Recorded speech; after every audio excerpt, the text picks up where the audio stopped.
Hello বন্ধুরা, welcome back to my channel. তো তোমরা সবাই কেমন আছো? আশা করছি তোমরা সবাই খুব খুব খুব ভালো আছো। আর হ্যাঁ, আমিও খুব ভালো আছি।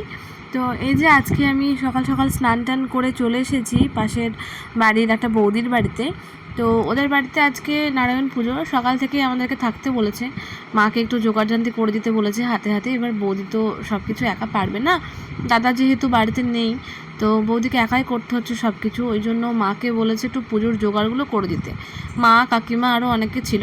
তো যাই হোক, এরকম করে টুকটুক করে পুজোর জোগাড়গুলো সব করে ফেলছিল। এই যে কাকিমা এখানে ভোগ ভাজতে লেগে পড়েছে। ওইদিকে ঠাকুরমশাই সমস্ত জোগাড় জানতি সংকল্প করানো, ওগুলো সব বৌদিকে দিয়ে করিয়ে নিচ্ছিল। আর এদিকে তারপরে মা ভাজতে বসলো। কাকিমা ভাজার পরে এই যে মা লুচি ভাজছে এখন। তারপরে আর বাদবাকি যে সমস্ত সবজিগুলো ভাজাভাজি করতে হয়, যেমন আলু, পটল, তারপরে বেগুন, এই সমস্ত কিছু ভেজে নিচ্ছিল। আর এই যে এখানে একটা কাকিমা আর একটা বৌদি দুজন মিলে এখানে লুচিগুলো সব বেলে দিচ্ছিল। বেলে দিলে তাহলে তাড়াতাড়ি ভাজা হয়ে যাবে, নইলে অসুবিধা হয়ে যাবে তখন। তো আর ওই যে মা যে ভাজছিল, তো ওই হাতাটা মানে ঝাড়াটা না এত ভারী যে হাত দিয়ে মানে ধরে রাখতেই প্রবলেম হচ্ছিল, এতটা পরিমাণে ভারী ছিল। মাঝে মাঝে চেঞ্জ করছিল, খুন্তি দিয়েও করছিল মাঝে মাঝে। তো এই যে বৌদি এখানে একটা ডাব নিয়ে, মানে ডাব না নারকেল ঠিক এটা বুঝতে পারা যাচ্ছিল না, কারণ এখনও অনেকটা কচি ছিল। তো আমার মনে হয় ভেতরে মোটামুটি শক্ত হয়ে গেছিলো ওটা। তো ওটা দিয়ে সংকল্প করছিল। সংকল্প করা হয়ে যাওয়ার পরে তারপরে তখন ঠাকুরমশাই ওইদিকে পুজো শুরু করে দিয়েছে।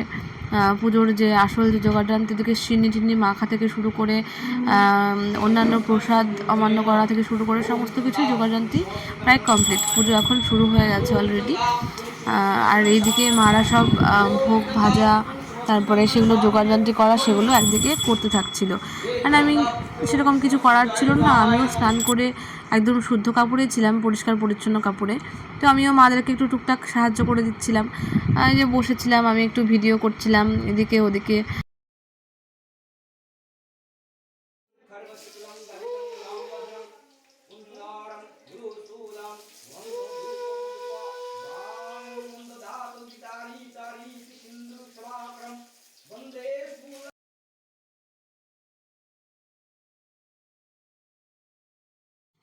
আর এই যে মা এখানে লুচি ভাজা কমপ্লিট করে নিয়েছে। এখন এখানে আলু, পটল আর বেগুনগুলো ভেজে নেবে এবার। তো ওখানে যে সাধারণত যে লবণটা ব্যবহার করা হয় আমাদের খাবারে, তো ওই লবণটা ভোগে ব্যবহার করতে নেই। এখানে সন্দক লবণ যেটা হয়, ওই লবণটাই ব্যবহার করতে হয়। তো ওই লবণটাই দোকান থেকে কিনে আনা হয়েছিল, ওটা দিয়েই মা এই ভাজাভুজিগুলো আর ওগুলো দিয়ে আর ঘি দিয়ে ভাজাভুজিগুলো করছিল ওখানে বসে বসে। তাই ভিডিওগুলো আমিও একটু টুকটুক করে করে নিচ্ছিলাম, বেশ ভালো লাগছিলো দেখতে। আর এইরকমভাবে তোমার মানে পিতলের কড়াইতে, তারপরে মানে এরকম হাতা খুন্তি সমস্ত কিছু যদি কাঁসা পিতল এগুলো থাকে না, দেখতে অনেক বেশ ভালো লাগে, খুব সুন্দর লাগে দেখতে।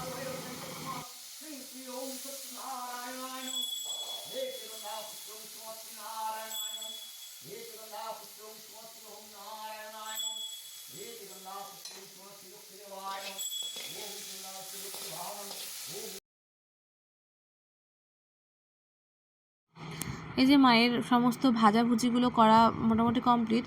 আর এখানে এখানে সব ভোগগুলো সাজিয়ে নেওয়া হচ্ছিলো। লুচির যে ভোগটা হয়, ওখানে ক্ষীর, ছানা, তারপরে চাছি, তারপরে বিভিন্ন যে সবজিগুলো ভাজা হয়েছিল, আলু, পটল, বেগুন, সমস্ত কিছু ওগুলো তো অল্প অল্প করে দিয়ে দিচ্ছিলো। তারপরে একটা একটা করে গোটা গোটা কলাও দেওয়া হয়েছিল এর মধ্যে, আবার একটা একটা গোটা গোটা মিষ্টি দেওয়া হয়েছিল। তো এইভাবে এগুলো সাজিয়ে নেওয়া হলো। সাজিয়ে নেওয়ার পরে এগুলোকে ঠাকুরকে ভোগ দেওয়া হবে।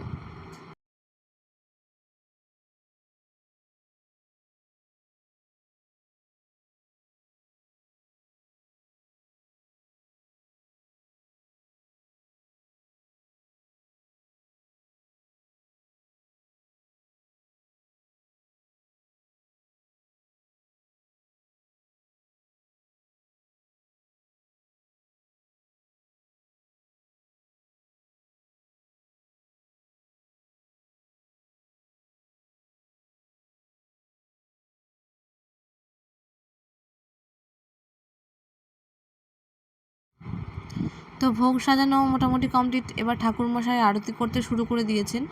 এবার আরতি করা হয়ে গেলে পরে তারপরে যজ্ঞ শুরু হলো। এই যজ্ঞ করছে এখানে, যজ্ঞের ঘি দিয়ে তারপরে তো এখানে দুব্বো দিয়ে যজ্ঞ করছিল, তারপরে আরও অন্যান্য অনেক কিছু দিচ্ছিল।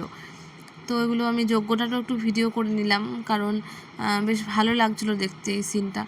আর নারায়ণ পুজো বাড়িতে যদি নারায়ণ পুজো করা হয়, তোমাদের তো বলতেই ভুলে গেছি, অ্যাকচুয়ালি এই বৌদির বাড়িতে ছিল নারায়ণ পুজো। তো ওই নারায়ণ পুজোতেই এসেছিলাম আমরা। তো ওই যে খাবার দাবার প্রসাদ খেলাম, খেয়ে বাড়িতে চলে গেছিলাম, কারণ আমার প্রচণ্ড মাথা যন্ত্রণা করছিলো। তখন প্রায় 1-1:30 মতো বেজে গেছিলো। দিয়ে তারপরে আমি আর মা দুজন মিলে সন্ধ্যাবেলায় আসলাম। এসে দেখলাম হরিনাম সংকীর্তন হচ্ছে, তো বেশ ভালো লাগছিলো শুনতে। তো আজকের ব্লগটা আমি এখানেই শেষ করছি। যদি ভালো লাগে তাহলে অবশ্যই আমার চ্যানেলটিকে সাবস্ক্রাইব করে আমার পাশে থেকো, আর কমেন্টে জানিও তোমাদের ব্লগগুলো কেমন লাগে।